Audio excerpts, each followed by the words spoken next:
যে আপনার এই সামনে যে ছবিটা দেখতে পাচ্ছেন, এই রিঙ্কু তরফদার কৃষ্ণনগর ষষ্ঠী তলার মেয়ে চাপড়া স্কুলে, আজকে আমি এটা ভিডিওতেও বলেছি আর আপনাদের সবাইকে এটা বলতে এইটুকুনি দ্বিধা হওয়া উচিত নয় যে তার মৃত্যু নয়, তার এটা খুন, এবং তার খুনি হচ্ছে আমাদের নির্বাচন কমিশনার জ্ঞানেশ কুমার।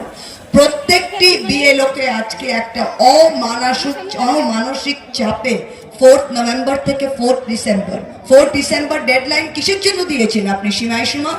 সময়সীমা যে কাজ 2002-03-এ 1 বছর 2 বছর লেগে হয়েছিল, সেই কাজটা সুষ্ঠুভাবে করতে হলে আজকে 20 লক্ষ মানুষ কৃষ্ণনগর অর্গানাইজেশনাল ডিস্ট্রিক্টের তাদের সবার ফর্ম, এনিউমারেশন ফর্ম আপনি 1 মাসে করে দিচ্ছেন। তাই আপনাদের সবাইকে জিনিসটা বুঝতে হবে, এসআইআর কে নিয়ে যতক্ষণ না সাধারণ মানুষ বোঝে আর এই বিজেপির এই চক্রান্তকে আমরা একদম খোলস খুলে সবাই আমরা নিজেই বুঝি যে তারা কিভাবে আমাদের ওপর অত্যাচার করছে। 26 সালে অভিষেক বলেছে তারা 50টা সিট পাবে, আমি বলছি তারা 50টার আরো নিচে যেতে পায়, এটা কিন্তু আপনাদের উপর ডিপেন্ড করছে। এটা বলে আজকে শেষ করছি। আমি চাই সায়নী খুব সুন্দরভাবে পুরো জিনিসটা ব্যাখ্যা করে আপনাদের কাছে বলে। অনেক ধন্যবাদ।